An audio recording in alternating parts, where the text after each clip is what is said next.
আজকের সানডে বন্ধুরা, তাই ভাবলাম ইনভার্টারটাকে একটু পরিষ্কার করব, কারণ ইনভার্টারের ভেতরে প্রচণ্ড ধুলো জমেছে। আর অলরেডি আমার ইনভার্টারে 216 ইউনিট জেনারেশন হয়ে গেছে। 216 ইউনিট সোলার থেকে জেনারেশন হওয়া মানে হিউজ, কারণ দিনের বেলা অল টাইম ফ্যান ঘুরতে থাকে, রাত্রেও প্রায় সেম ডিসচার্জ হওয়ার সময় ঘুরতে থাকে। তো সেই অর্থে 216 ইউনিট মানে ভেতরে ধুলো জমাটাই স্বাভাবিক। আর আমি প্রথম থেকেই টার্গেট রেখেছিলাম যে 250 ইউনিটের কাছাকাছি গেলে আমি এটাকে পরিষ্কার করব। তো সেই অর্থে আজকের ভিডিওটা একটু ইন্টারেস্টিং হতে চলেছে, কারণ এটাকে আমি খুলে দেখাবো ভেতরে পার্টসগুলো কোয়ালিটি কেমন, কী ধরনের পার্টস এরা ইউজ করেছে। তো সেই কারণে ভিডিওটা দেখতে ভালো লাগবে। আর অলরেডি এখন ইনভার্টার চালু হয়ে আছে। আদার্স প্যারামিটারগুলো যদি দেখাই, এখন মেন আমার পুরো অফ হয়ে আছে, 0 ভোল্ট দেখাচ্ছে।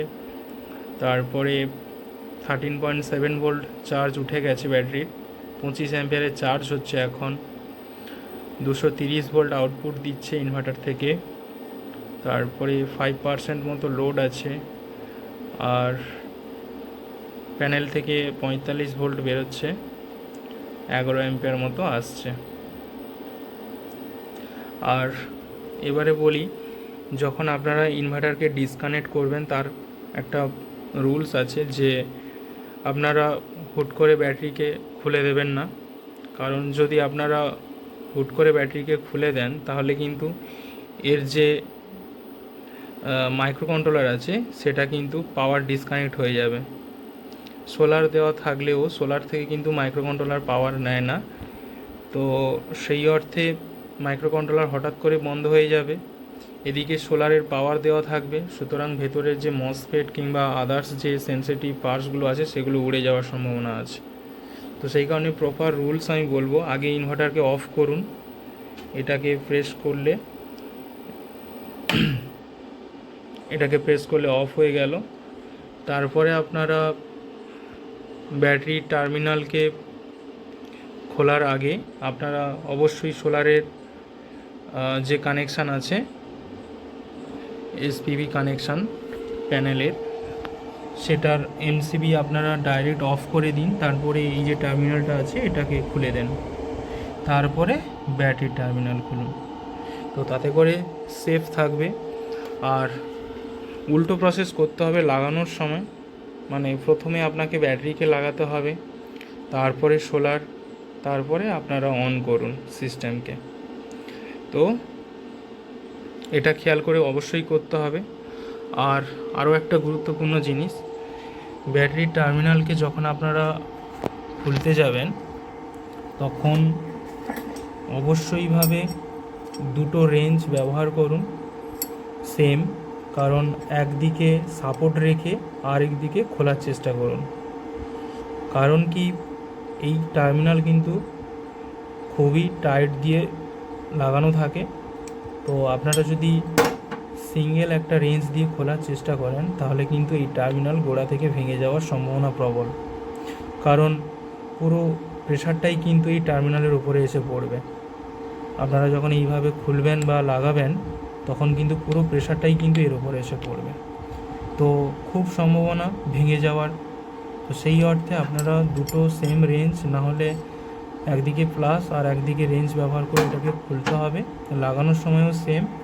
আর অবশ্যইভাবে টার্মিনালে এই যে দুটো ওয়াশার দেখতে পাচ্ছেন, এই দিকে আর এই দিকে অবশ্যইভাবে এটা দিতে হবে। কেন কি, যখন আপনারা টাইট দেবেন তখন যদি এটা না থাকে, এ কী করবে, এটাকে এই যে টার্মিনালটাকে কী করবে, নষ্ট করে দেবে। দিনের পর দিন এইভাবে যখন আপনারা করবেন, টাইট দেবেন, তখন কিন্তু টাইটটা তো ঠিকঠাকভাবে হবে না, আর উপরন্তু এটা কিন্তু ভেতরের দিকে ক্ষয়ে যেতে থাকবে দিনের পর দিন। তো সেখানে লুজ কালেকশান হওয়ার কিংবা ওখানে কানেকশান ঠিকঠাক পাবে না। তো সেটা খেয়াল রাখবেন। সেই কারণে দুটো চিপ এরকমভাবে ব্যবহার অবশ্যই করতে হবে। তারপরে এর ওপরে একটা জেলি টাইপের, যেটা ওরা প্রোভাইড করে, না হলে নর্মাল যদি ভেজলিন টাইপের কিছু থাকে তো ওটা দিয়ে দেবেন। তাতে করে কি হবে, বর্ষাকালে আপনাদের এই টার্মিনালে কখনোই রাস্ট জাতীয় বা সালফার জাতীয় কিছু আসবে না। তো এটা খেয়াল করে করবেন, তাতে করে এই কানেকশানটা, কারণ এই কানেকশানটাই মেন বন্ধুরা। কেন কি, যখন আপনারা বাড়িতে লোড দেবেন, ডিসির ওপরে লোড কিন্তু প্রচণ্ড থাকে, সেই কারণে ডিসি সাইডে কোনো রকম নেগোসিয়েশান চলবে না। ডিসি সাইডকে আপনাদের একদম প্রপার রাখতে হবে। তো খুব খেয়াল করে এটা করবেন। টার্মিনালগুলোকে খুব ধীরে সুস্থে লাগাবেন, টাইট দেবেন, খুলবেন। তো চলুন বন্ধুরা, আমি খুলে নিয়েছি বন্ধুরা। তো পরিষ্কার করার জন্য অবশ্যইভাবে ব্লোয়ার ইউজ করতে হবে, করলে বেস্ট হয়। আর সঙ্গে একটা সফট তুলি, যাতে করে কোনায় কোনায় যে ধুলোগুলো থাকে পরিষ্কার করতে সুবিধা হয়। আর এরকম স্ক্রুড্রাইভার। ইনভার্টারের পেছন দিকটা যদি দেখানো যায়, এটা কিন্তু আমাদের সোলারের ইনপুট আছে। এদিকটা আছে প্লাস, এদিকটা আছে মাইনাস, দেখতে পাচ্ছেন। আর এখানে একটা এসপিবি রিভার্স বলে একটা এলইডি ইন্ডিকেটর আছে। তো এর কাজ হচ্ছে, যখন আমরা এই প্লাস মাইনাসের মানে পোলারিটি যেটা, ওটাকে যদি আমরা চেঞ্জ করে দিই, তো তখন কিন্তু আমাদের এটা গ্লো করে। তো তখন আমাদের আবার ঠিক করে লাগিয়ে দিতে হয়। তো তারপরে এইদিকে দুটো ফ্যান আছে। এই দুটো ফ্যান কিন্তু বলতে গেলে এই সাইডটা আমাদের কিন্তু এমপিপিটি কন্ট্রোলারের জন্য। এই দিকটা খুললে দেখতে পাবেন। আর এইটা হচ্ছে আমাদের এসির যে মসফেট সাইড, তার জন্য। আর এই দুটো ফ্যান কিন্তু আমি দেখেছি, তো এরা কিন্তু প্রায় সবসময় ঘুরতে থাকে। মানে এমনটা নয় যে ইনভার্টার হিট হচ্ছে বলে কন্ট্রোল করে, এরকমটা নয়। তো আমি যেটা দেখেছি এতদিনে, আমার প্রথমে মনে হতো যে এই দুটো ফ্যান টেম্পারেচার কন্ট্রোল। তো পরে দেখলাম এই দুটো অ্যাকচুয়ালি অ্যাম্পিয়ার কন্ট্রোল। মানে সোলারের যে অ্যাম্পিয়ার কিংবা চার্জিং ডিসচার্জিং অ্যাম্পিয়ারকে ও ক্যালকুলেট করে ফ্যানের স্পিডটাকে বাড়ায় কমায়। তো আমার মনে হয় এটা আরও বেস্ট। কেন কি, অনেকে বলে যে টেম্পারেচার কন্ট্রোল হলে ফ্যানটা কখনো আস্তে ঘোরে, কখনো বেশি ঘোরে। তো টেম্পারেচার কন্ট্রোলের একটা অসুবিধা আছে, এই যে ধুলোবালি পড়ছে, এই ধুলোবালিতে কি হয়, টেম্পারেচার সেন্সর ঠিকঠাক কাজ করতে চায় না। তো তার জন্য রেগুলার পরিষ্কার করে রাখলে টেম্পারেচার সেন্সরটা ভালো কাজ করে। তো এখানে সেই সমস্যাটা নেই। এখানে অ্যাম্পিয়ার কন্ট্রোল হওয়ার জন্য কি হয়, যে অ্যাম্পিয়ার কখন মানে বেশি ফ্লো হচ্ছে, তো তখন ফ্যানের স্পিডটা বাড়ছে, কখন অ্যাম্পিয়ার কমে যাচ্ছে, তো তখন আস্তে ঘুরছে। তো এখানে আর ওই ইস্যুটা হয় না যে ভুলভাল টেম্পারেচার রিডিং আসলে তো ফ্যান কখন চলবে কখন চলবে না। তো সেই কারণে আমার মনে হয় এটা আরও বেস্ট। আচ্ছা, এটা হচ্ছে আমাদের এসির আউটপুট আছে। আর এ দুটো তো ব্যাটারি টার্মিনাল প্লাস মাইনাস। আর এটা আমাদের এসির ইনপুট আছে। আর এইখানে আমাদের একটা এসি সার্কিট ব্রেকার আছে, মানে এমসিবি টাইপের বলতে পারেন। যদি আমাদের এসি সাইডের কোনো গন্ডগোল হয় আউটপুট সাইডে, তো তখন এটা ট্রিপ করে যায়, এরকম একটা ব্যাপার। তো তখন আপনাদের এটাকে আবার প্রেস করে আবার রিসেট করতে হয়। তো এটা গেল আমাদের আউটসাইড। আর এই সাইডে দুটো ভেন্টিলেটর আছে। আর আমাদের তো সামনে মেন কন্ট্রোল প্যানেল। আর এই দিকে কিন্তু আমাদের তিনটে ভেন্টিলেটর আছে। এটা কিন্তু আমাদের এমপিপিটি সাইড, এখানে কিন্তু তিনটে ভেন্টিলেটর আছে। তো চলুন বন্ধুরা, এবার আমি স্ক্রুগুলোকে খুলে দেখাই। এইখানে আর একটা জিনিস আমি বলে রাখি, এই যে ওয়ারেন্টির যে সিলটা দেখতে পাচ্ছেন, এটা কিন্তু অলরেডি আমার ব্রেক হয়ে গেছে। কারণ এটা একা একাই ব্রেক হয়ে গেছে, এতটা এখান থেকে ধুলোবালি পড়ে, তারপরে গরম হয়ে যায় সিস্টেমটা এই গ্রীষ্মকালে। তো এটা একা একাই উঠে যায় প্রায়। তো রেগুলার পরিষ্কার করে রাখতে গেলে এটা আপনাকে করতেই হবে, ওয়ারেন্টিকে এটাকে ভেঙে মানে ব্রেক করতেই হবে। তো কিছু করার নেই, নাহলে এমনিতেই ইনভার্টার খারাপ হয়ে যাবে ধুলোবালি পড়ে। তো আমার মনে হয় না যে খুব একটা ইস্যু হবে ওয়ারেন্টি ক্লেমের সময় এটা। কারণ আপনার যদি প্রপার ইনভয়েস থাকে, প্রপার যদি বিল থাকে, ওয়ারেন্টি কার্ড থাকে, তাহলে খুব একটা প্রবলেম হয় না। তো এটা নিয়ে চিন্তিত হওয়ার কিছু নেই, আর হলেও কিছু করার নেই, কারণ রেগুলার পরিষ্কার তো আপনাকে করে রাখতেই হবে। না হলে যারা সোলার সিস্টেমে চালান তাদের ফ্যান প্রায় দিনের বেলাও চলতে থাকে, রাত্রেও চলতে থাকে, সব সময় চলতে থাকে, তো ধুলো ময়লা প্রচণ্ড বেশি পড়ে। সমস্ত স্ক্রু খুলে দিয়েছি, টোটাল 12টা স্ক্রু ছিল, 3 সাইডে 4টে করে স্ক্রু ছিল, তো সব কটা স্ক্রু আমি খুলে দিয়েছি। এবারে আমি ভেতরে যে পার্টসগুলো দেওয়া আছে সেইটা সম্বন্ধে একটু বলে দিই আপনাদের, কোনটা কি আর কতটা কোয়ালিটিপূর্ণ জিনিস দিয়েছে। তো দেখুন বন্ধুরা, এটা কিন্তু আগেও বলেছি, এটা ইউটিএলের 1650 মডেল। এই মডেলের ইউটিএলের মেন যে জিনিসটা থাকে সেটা হচ্ছে এমপিপিটি, যেটা এদের পেটেন্টেড। এমপিপিটি কন্ট্রোলারটা জাস্ট একবার দেখুন, সাইজটা বিশাল বড়। ইভেন ইউটিএলের যে ওই 3350 মনে হয় যে মডেলটা, পুরনো মডেলটা ছিল, তাতে করে এই যে বুস্টিং কয়েলটা, এই বুস্টিং কয়েলটা কিন্তু এর সঙ্গেই অ্যাটাচ থাকতো, এবং কন্ট্রোলারটাও তুলনামূলকভাবে একটু ছোট ছিল। এখন সেটা এই মডেলে মানে 1650-এ তো সেপারেট করে দিয়েছে বুস্টিং কয়েলটাকে, আর 3400 মডেল যেটা আছে নতুন, যেটা বেরিয়েছে, যেটা 24 ভোল্টের সিস্টেম, সেটাতেও সেপারেট করে দিয়েছে। তো এটা আমি বলবো খুবই ভালো কাজ করেছে। আর বুস্টিং কয়েলটা জাস্ট একবার দেখুন কীভাবে ওরা রেখেছে।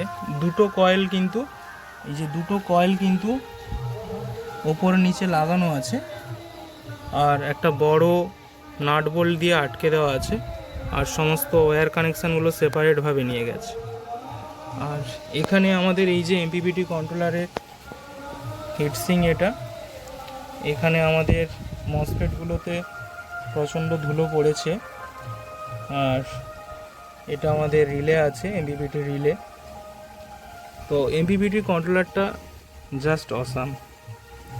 আর এদিকে তো মেন এসি সার্কিটের তো কোনো কথাই হবে না, বড় বড় 4টে ক্যাপাসিটর দিয়েছে। তারপরে মেন যে মাইক্রো কন্ট্রোলার, এটা কিন্তু আমাদের মাইক্রো কন্ট্রোলার আছে। আর এখানে মসফেটগুলো দেখুন একবার, কটা মসফেট আছে টোটাল, 4টে 8টা, এদিকে 8টা, ওদিকে 8টা, টোটাল 16টা মসফেট দেওয়া আছে।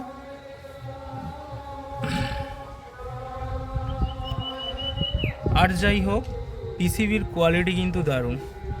শুধু পিসিবির কোয়ালিটি আমি বলবো না, ভেতরের যে পার্টসগুলো দেওয়া আছে সেটাও আমি দেখতে পাচ্ছি যে এটা মারাত্মক। আর ওয়্যার কানেকশান তো কোনো কথাই হবে না, কারণ ওয়্যারিংটা যে কোনো ইনভার্টারের পক্ষে একটা কি বলবো, সৌন্দর্য এনে দেয়। তো ওয়্যারিং কানেকশানটা কিন্তু খুবই ভালোভাবে করা, কোনো এলোমেলো আমি দেখতে পাচ্ছি না, খুব সুন্দরভাবে সাজানো গোছানো ওয়্যারিংটা। আর পিসিবির কোয়ালিটিটা তো আমার খুবই ভালো লেগেছে। আর যে পার্টসগুলো এরা ইউজ করেছে দেখে তো মনে হচ্ছে না কোনো মানে ফালতু কোনো পার্টস দিয়েছে এরা। মানে আপনাদেরকে আরও কাছ থেকে দেখাই,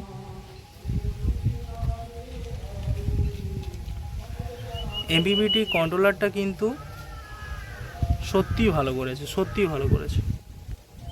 এখানে অনেকগুলোই ক্যাপাসিটর দিয়েছে এরা। আর ট্রান্সফর্মার তো একদম নিচে, ট্রান্সফর্মারটা দেখতে পাচ্ছেন, এখানে একটা বড় ক্যাপাসিটর দেওয়া আছে এসি সাইডে। আর এইখানে এই যে ট্রান্সফর্মার দেওয়া আছে, এই ট্রান্সফর্মার কিন্তু এটা অ্যালুমিনিয়াম কয়েলের, এটা কিন্তু কপারের নয়, কারণ এখন বেশিরভাগ ইনভার্টারই অ্যালুমিনিয়ামই দেয়, কারণ কপার দিলে প্রাইস অনেক বেড়ে যাবে। যদিও কপার এরা দিত আগে, কিন্তু এখন বেশিরভাগ ইনভার্টারই কপার তুলে দিয়েছে।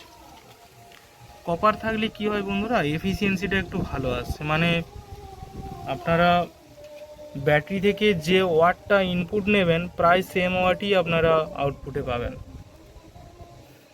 প্রায় সেম ওয়াট, প্রায় 90%-এর কাছাকাছি। কিন্তু এক্ষেত্রে আপনারা 80%, 75% এরকম আপনার এফিসিয়েন্সি পাবেন। মানে 30% মতো প্রায় ওয়েস্ট হয়ে যায় এই অ্যালুমিনিয়াম কয়েলে। তো সেটা কিছু করার নেই, কারণ কোম্পানি এখন চাইছে যতটা কম দামে প্রোডাকশন করা যায়, তো সেই জন্য এরা অ্যালুমিনিয়াম কয়েল দিয়ে এরা করে। তো সেটা বড় ইস্যু নয়, কারণ ম্যাক্সিমাম ইনভার্টারই এখন অ্যালুমিনিয়াম কয়েল দিয়েই করছে। আর ওই দিকে কন্ট্রোল বোর্ডটা আছে, ওই দিকে প্যানেল যেটা।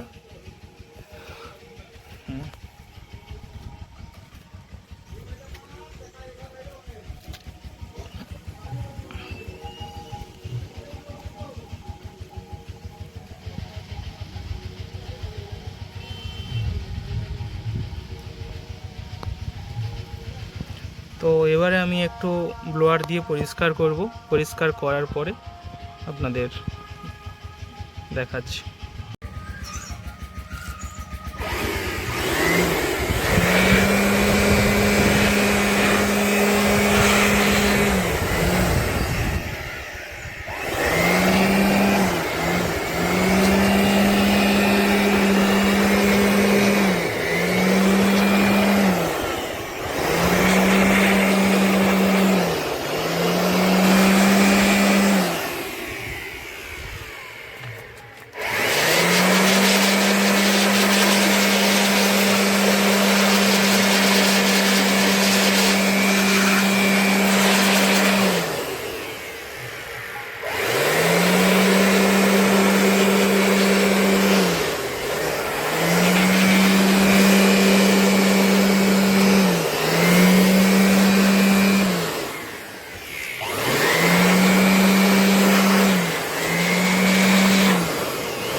তো বন্ধুরা, বেশিরভাগ ধুলোটা আমি ব্লোয়ার দিয়ে পরিষ্কার করে দিলাম। এবারে এই তুলিটা দিয়ে আমি যে ধুলোগুলো চেপে বসে আছে সেগুলোকে পরিষ্কার করে দিলে আরও বেস্ট হয়, তাতে করে পরিষ্কারটা খুব সুন্দর হয়।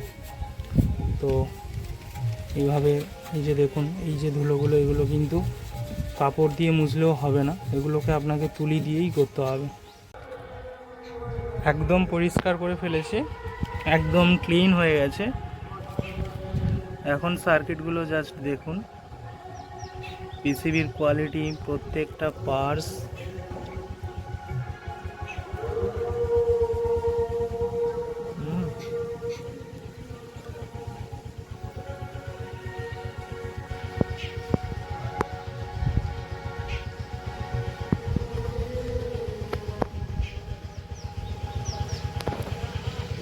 বুস্টিং কয়েল, নিচে ট্রান্সফরমার,